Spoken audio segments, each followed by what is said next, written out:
Welcome to RY TV. నేను మీ Sumalatha. Station కు వచ్చిన ఫిర్యాదులకు మనోధైర్యం కలిగించాలి. మర్యాదపూర్వకంగా ప్రవర్తిస్తూ ఇచ్చిన ఫిర్యాదుపై వెంటనే స్పందించాలి. బాధితులకు పోలీసులు న్యాయం కలిగిస్తున్నారని నమ్మకం కలిగించాలి. జిల్లా SP Shri D Uday Kumar Reddy IPS Ramayampet. ఈరోజు జిల్లా SP Shri D Uday Kumar Reddy IPS Ramayampet circle పరిధిలోని రామయ్యంపేట నిజాంపేట పోలీస్ స్టేషన్ తనిఖీ చేసి పోలీస్ స్టేషన్ పరిసరాలను పరిశీలించారు. అక్కడి పోలీస్ సిబ్బంది నిర్వహిస్తున్న విధులను సంబంధిత ఎస్ఐలకు ఎస్పీకి వివరించారు. ఈ తనిఖీల్లో భాగంగా పోలీస్ స్టేషన్ కు చేరుకున్న జిల్లా SP Shri D Uday Kumar Reddy IPS Ramayampet circle inspector Shri Venkata Raja Goud పూల మొక్కను అందజేసి స్వాగతం పలికారు. ఈ కార్యక్రమంలో తుఫ్రాన్ డీఎస్పీ వెంకటరెడ్డి, రామయ్యంపేట సిఐ శ్రీ వెంకట రాజాగౌడ్, సంబంధిత పోలీస్ స్టేషన్ల ఎస్ఐలు సిబ్బంది పాల్గొన్నారు.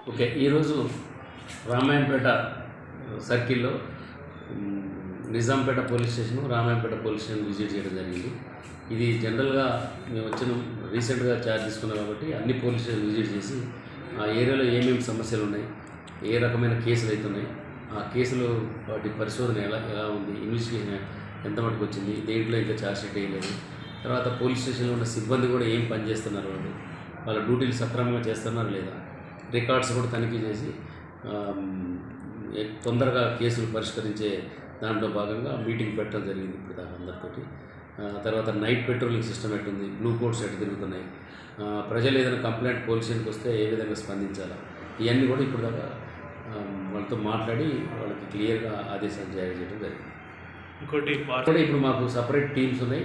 మా వాళ్ళకు కూడా చెప్తాను నేను పోలీస్ స్టేషన్ కూడా ఈ బయట నుంచి ఎవరైతే పని చేయడానికి వచ్చారో వాళ్ళందరి మీద కూడా నిఘా పెట్టాలా, ఏ చిన్న అనుమానం వచ్చినా కూడా చెక్ చేసి ఒకళ్ళు దొరికితే వాళ్ళ మీద కఠినంగా చర్య తీసుకోవాలని నేను ఆదేశించడం జరిగింది. దాని మీద కూడా స్పెషల్ ఫోకస్ పెట్టాను.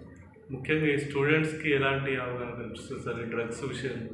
ఇప్పుడు చాలామంది మేము మన గవర్నమెంట్ కూడా టీజీ న్యాప్ పెట్టిన తర్వాత మాకు కొన్ని క్లియర్గా ప్రతి ఏరియాలో అవేర్నెస్ క్యాంప్స్ పెట్టాలని, ఎందుకంటే ఇప్పుడు ఈ కాలేజీలో ఒకప్పుడు హైదరాబాద్ కాలేజీలో అక్కడక్కడ గంజాయి తాగుతారని అనుకునేవాళ్ళం. తర్వాత ఇప్పుడు చిన్నగా వేరే కాలేజీలు కూడా వ్యాపించుతుందని రూమర్స్ ఉన్నాయి. వాటికి కూడా మేము పోయి మా టీమ్స్ వాళ్ళకి అవగాహన కల్పిస్తున్నాం.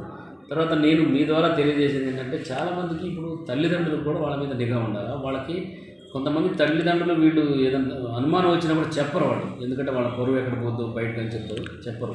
కానీ చెప్పితే మేము వాళ్ళ మీద కేసు పెట్టాము, వాళ్ళని కౌన్సిలింగ్ ఇస్తాం. ఎవరైనా ఇప్పుడు గంజాయికి అడిక్ట్ అయింది అనుకోండి, ఆయన కౌన్సిలింగ్ ఇస్తాము. అవసరం ఉంటే ఇక్కడ మనకి అడిక్షన్ సెంటర్ ఉన్నది, అక్కడ ట్రీట్మెంట్ ఇచ్చేది నర్సాపూర్ మనకి, అక్కడ మనం ట్రీట్మెంట్ ఇప్పిస్తాం. కానీ ఇవన్నీ వాళ్ళు లాస్ట్ స్టేజ్ దాకా కూడా మళ్ళీ వాళ్ళకి తెలిస్తే పరువు పోద్దని చెప్పరు ఎవరు కూడా. కానీ మీకు ఏది తెలిసినా కూడా పోలీసుకు చెప్పాలని మీ ద్వారా ఏదైనా ఇన్ఫర్మేషన్ ఉంటేనే మేము ముందుకు పోలేస్తాం. ఓన్లీ పోలీసు మామే అన్ని చేయాలంటే అన్ని పనులు కావు. ప్రజలు కానీ ప్రెస్ కానీ అందరూ దీన్ని నిర్మూలించే దాంట్లో అందరూ భాగస్వాములు కావాలని కోరుతున్నాం.